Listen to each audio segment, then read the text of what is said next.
dan kita berjualan, memang inilah yang masih jadi problem sama kita petani.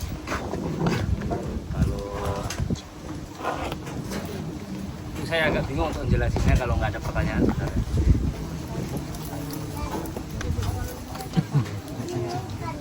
Bibit. Kalau masalah bibit, kalau ini sebenarnya bukan lebah dari Indonesia. Lebah mellifera ini kan sebenarnya dari luar. Lebih banyak dia di Eropa sama di Australia itu banyak. Nah di sana itu kalau mellifera ini seperti lebah di Indonesia-nya cerana atau dorsata. Kalau aslinya Indonesia itu kan dorsata sama cerana. Kalau mellifera ini lebah dari endemik Indonesia. Cuman lebah mellifera inilah lebah yang paling produktif dibandingkan lebah lain. Makanya kami menggunakan lebah mellifera karena dia lebih produktif. Yang kedua itu lebih mudah kita untuk membudidayakannya, tidak serumit dan tidak serepot jenis apis yang lainnya. Sekian itu aja yang bisa dijelaskan. Ya, jenis yang dibudidayakan ini apis mellifera. Nanti ada apis dorsata, ada apis serena, ya. Jadi ada beberapa jenis apis. Kalau di beberapa tempat Dorsata itu dia lebah liar, lebah alam di Indonesia itu kan itu sama serangga. nah itu jenis apa ya? Nah, yang lain, Pak silakan. Saya ingin bertanya secara teknik budidaya tentang lebah ini. Saya pernah membaca kalau lebah itu nggak bisa kita paksakan untuk berada di satu tempat yang kita inginkan. Contoh seperti kotakan. Bagaimana cara Bapak membuat lebah dan atau lebah itu nyaman tinggal di sini, Pak? Dengan makanan sawit dan kasian. Baik, coba jawab ya. Kalau untuk lebah itu supaya betah, sebenarnya kan lebah itu kan dia mencari makan. Jadi kalau misalkan suatu tempat atau wilayah itu tadi tidak ada sumber pakan, maksudnya tidak ada polen atau tidak ada nektar, nah itu lebah di situ tidak akan berkembang, bahkan bisa habis. Nah, makanya kita selaku pembudidaya itu kita harus bisa membaca situasi, kondisi, lokasi yang mau kita tempati. Misal lebah itu kan dia butuh polen dan butuh nektar untuk sumber pakannya, kan dua itu yang terpenting. Nah itu harus kita, sebelum kita melakukan lebah di lokasi itu, kita survei terlebih dahulu.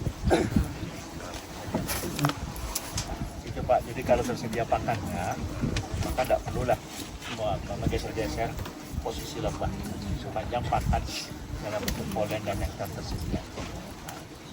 Terima kasih Pak. Yang lain, Pak, gede-gede bunga, gede-gede bunga model kelopak itu buka lebar bisa, ya. Misalnya kelompok solanacea itu kan terbuka itu, ya. Nah, ada yang model trompet. Jadi sepanjang tanaman itu ada nektar, tanaman itu ada polennya atau bubuk sarinya, kemudian bisa dijangkau oleh mulut pengisap itu bisa ya, dijadikan sebagai tanaman yang berpakan. Untuk misalnya tanaman cabai bisa Pak ya? Bisa.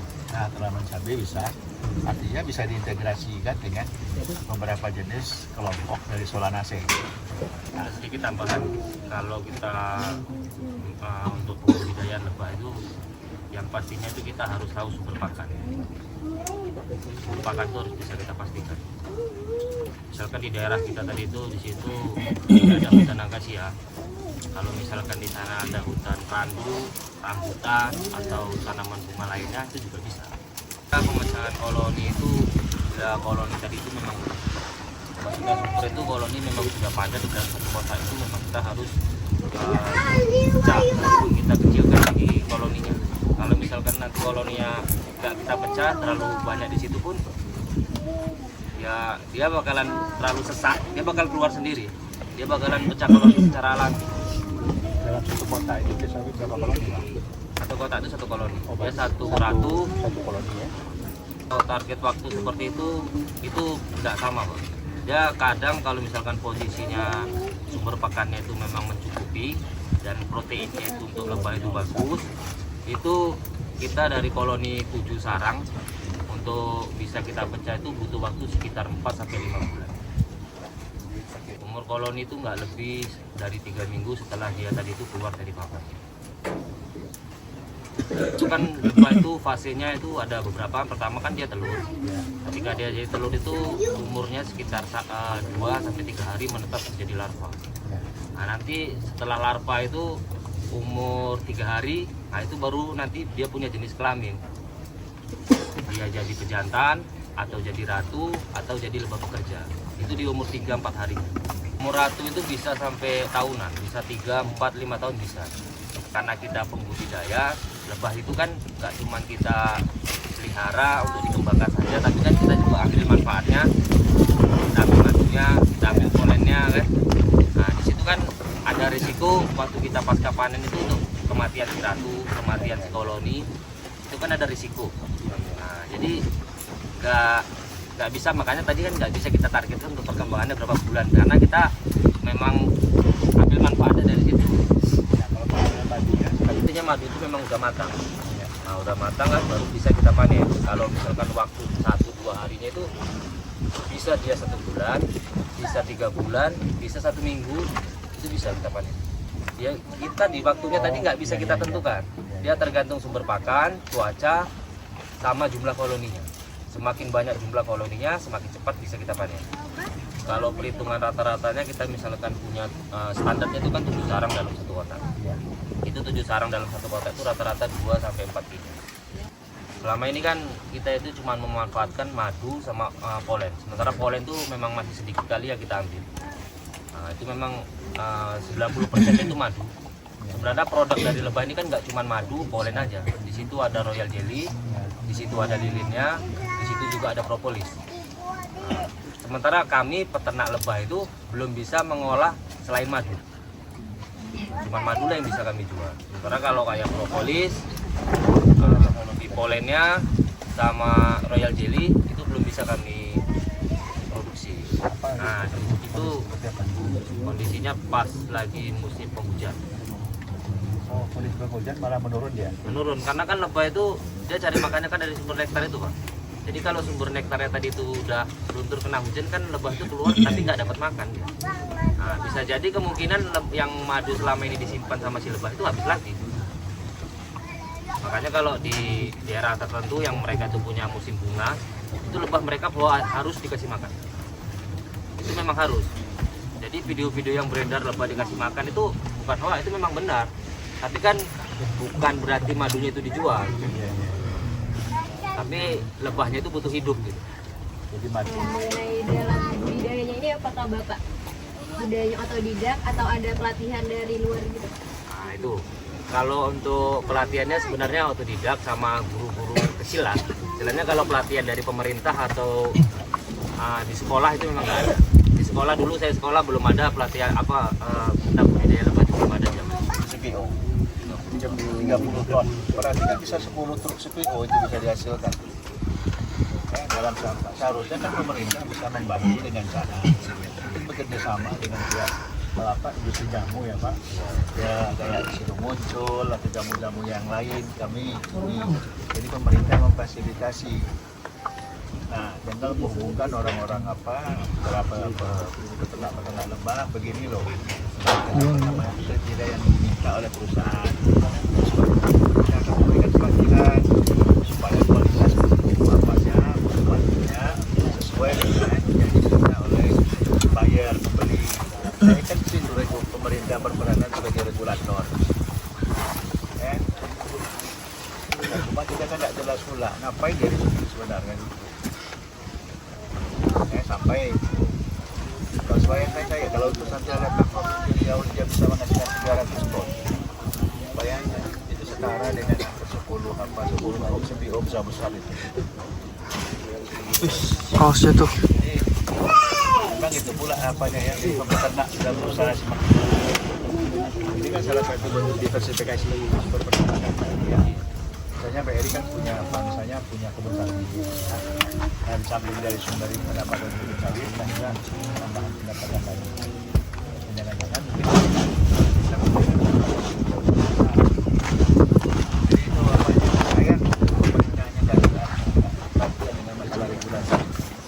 tidak tidaknya kalau kalian tidak menjaga, coba tanya aja ke dinas perindustrian dan perdagangan atau dinas UMKM. Dinas apa bentuk yang dari mereka mahasiswa nih. Selama ini kalau untuk budidaya lebah belum ada belum ada, kemudian tidak jelas gitu ya, bagaimana bentuk yang bisa mereka bantu juga belum. Mungkin dengan cara seperti ini dan kebanggaan yang kata orang. Ada yang kata saya juga tidak tahu bisa menurunkan presiden, bisa kata orang. Tapi itu dulu untuk buka hubungan kita berkara kata orang. Ya, artinya kalian kan mempunyai cara bagaimana cara menolong orang-orang kayak apa tadi ya, yang tidak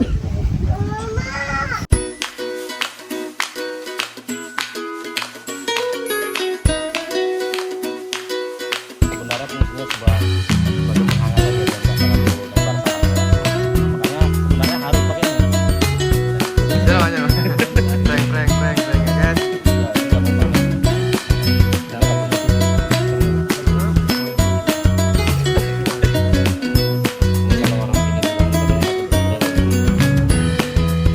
Tadi kan katanya kalau lebah ini dia harus hangat ya. Iya. Jadi kalau misalnya sawit ini kan akan 10 tahun 20 tahun ke depan akan rimbun. Nah itu kan dia di sini juga hangat lagi. Jadi apakah ini akan dipindah atau emang di sini aja?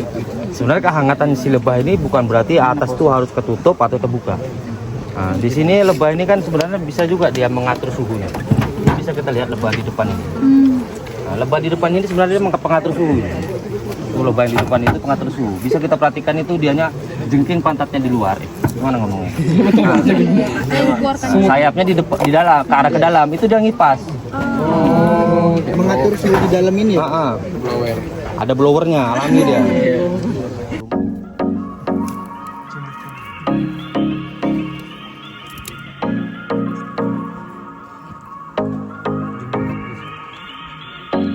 Apa kan? Kenapa nggak itu larvanya? Halo guys, kami sekarang lagi di mana nih? Tanaman daerah.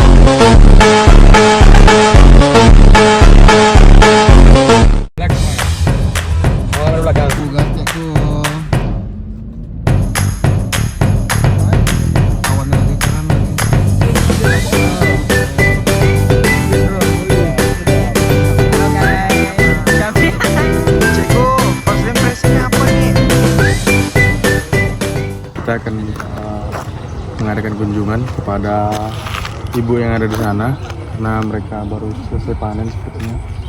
Nah kita ingin mewawancarai beliau tentang produksi harga terkait beras ataupun padi yang ada di Kabupaten Siak ini.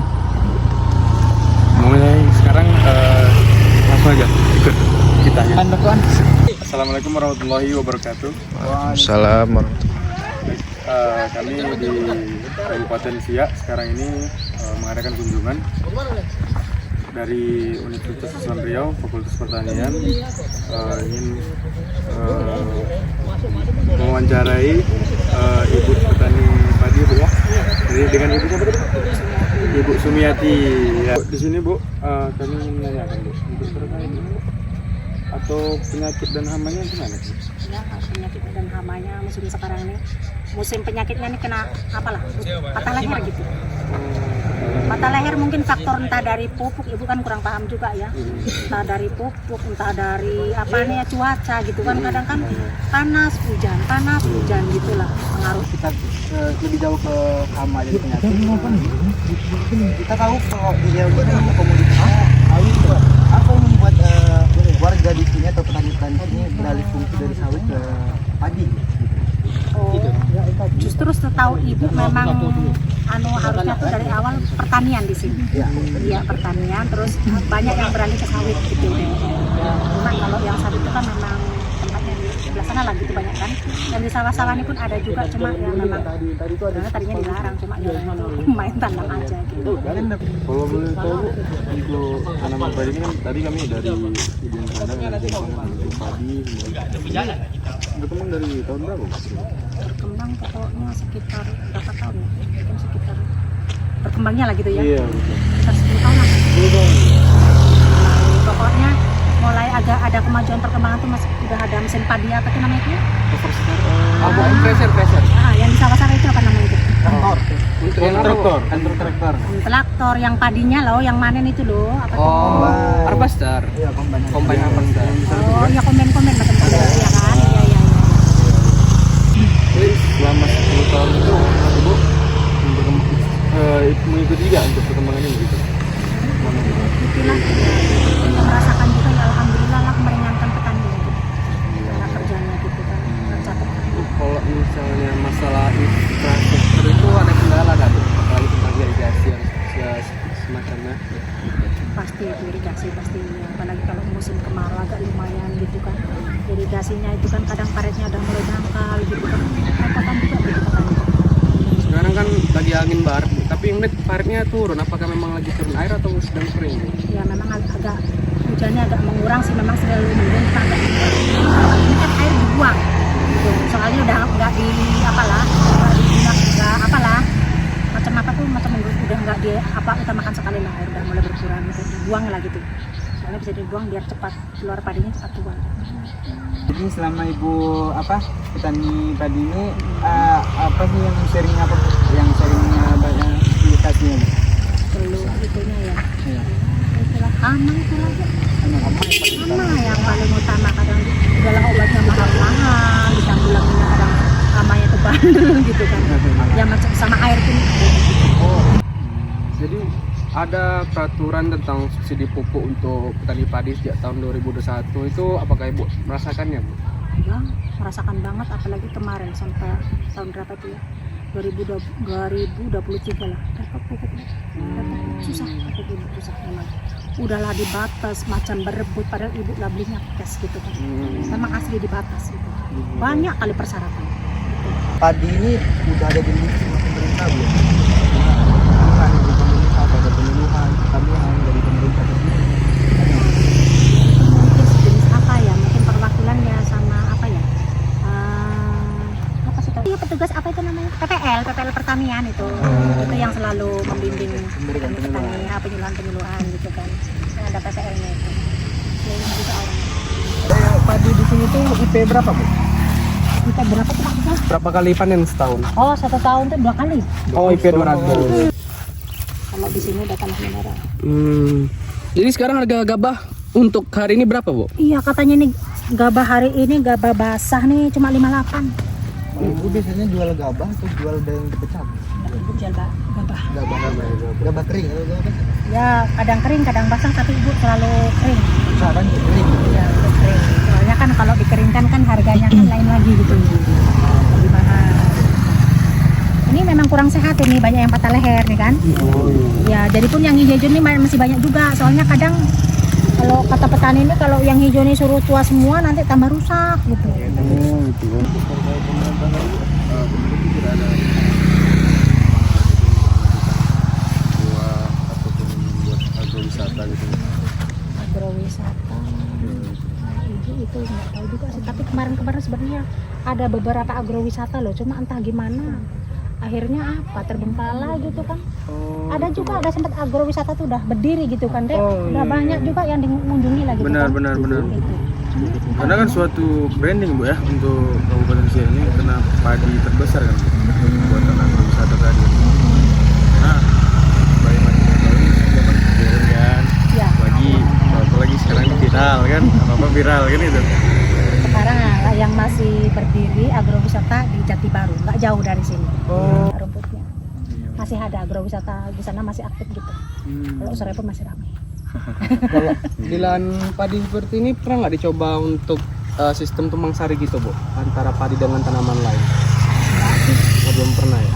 Tapi ada juga di sana dek, di tumpang sari sama apa tuh jagung gitu kan. Oh, iya. Nah, 1 hektar gitu, jadi 1/4-nya dia ambil di tanamin jagung sama orang itu. Gitu. cuma kan nggak diutamakan kan. Benar. Ibu kan 6 bulan sekali panen. Selama masa 6 bulan itu pemasukan ibu dari ladang itu berarti kosong. Nggak lagi kan nggak, yang punya sawit kan ada sawit. Kan? Maksudnya untuk di lahan ini full padi gitu ya Bu? Iya itu full padi, memang full padi, nggak apa gitu. Cuma kadang nggak nyampe 6 bulan pun udah diolah lagi. Soalnya nanti siap panen paling 1 bulan diolah lagi. Kalau semisal kita bikin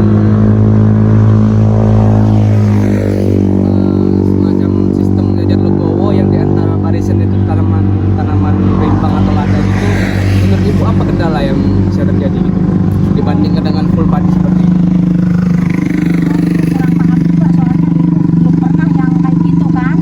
Cuma kadang kawan-kawan itu ada juga. Kadang ada yang bilang mengurangi hama, Ya, ada betul. yang bilang nambah hama gitu, nggak tahu juga itu. Jadi itu Bu, kalau secara ilmuwan dari kelas ya, hama itu bersifat namanya oligofag. Oligofag ini satu tanaman yang punya hama, dia nggak akan bisa makan tanaman lain, hamanya beda. Nah, kan setiap hari itu pasti ada hama, nggak ada yang nggak ada hama. Jadi supaya menjaga hama itu di bawah ambang toleransi, supaya nggak semuanya dari hasil panen itu kena, kita perlu banyak berbagai macam tanaman supaya satu hama tanaman ini mampu berkompetisi dengan hama lainnya. Oh gitu. Ya, ekosistemnya kurang lebih seperti itu kayak rantai makanan. Memang kami ditugaskan untuk melakukan kunjungan ke daerah persawahan ini, ingin mempelajari bagaimana seluk-beluk daripada pertanian padi di sini, agar kami tahu bagaimana potensial dari lahan-lahan seperti ini menjadi lahan-lahan dengan tanaman yang berbagai macam. Karena tujuannya adalah ekonomi. Semakin banyak misalnya padi 5 bulan sekali, ditambahkan dengan rimbang 3 bulan sekali, ataupun ditambahkan dengan tanaman buah-buahan ataupun tanaman pohon seperti meranti. Jadi siklus perputaran uangnya cepat. Makanya itu saya tadi ingin mendengarkan apakah ada kendala terbesar apabila ada percampuran tanaman tumpang sari atau sistem agroforestry di sini.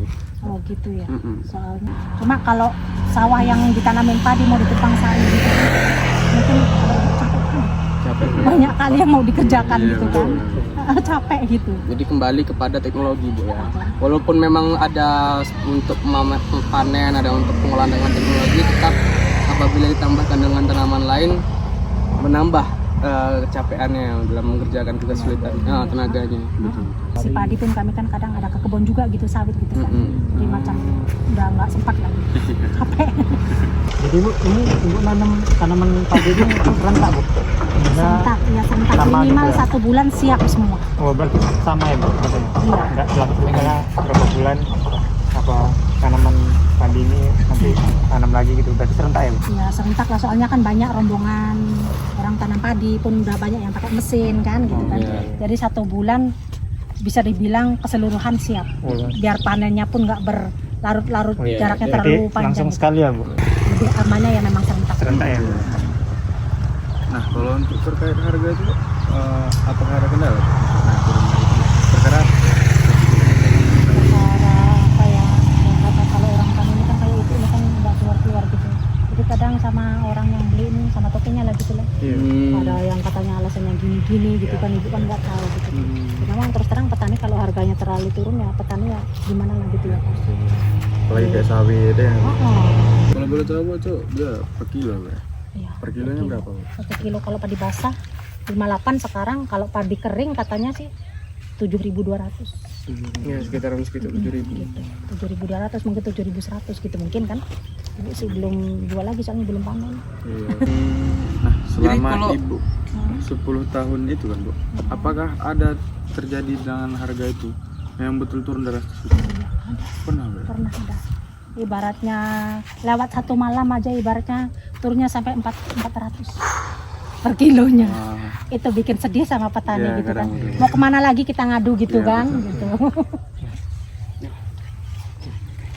Baik Bu, untuk sesi wawancaranya mungkin sekedar singkat aja Bu ya. Iya, ibu pun yang mana ibu bisa jawab, ibu jawab. Iya Bu, gitu. benar. Mudah-mudahan nanti salah satunya ada yang jadi menteri pertanian. Amin ya Allah, amin. KPTL gitu Iya, kan. mana tahu ada juga yang mau usaha padi nanti kan Bu. Iya, jumpa ibu lagi ke sini. Iya pasti Bu. Kami telah melakukan sesi tadi mewawancarai petani padi Ibu Sumiati ya kawan-kawan. Mungkin sudah banyak kami pertanyakan tentang agroforestry ataupun untuk mengembangkan di sini namanya menyarankan agrowisata untuk petani padi yang ada di Kabupaten Siak.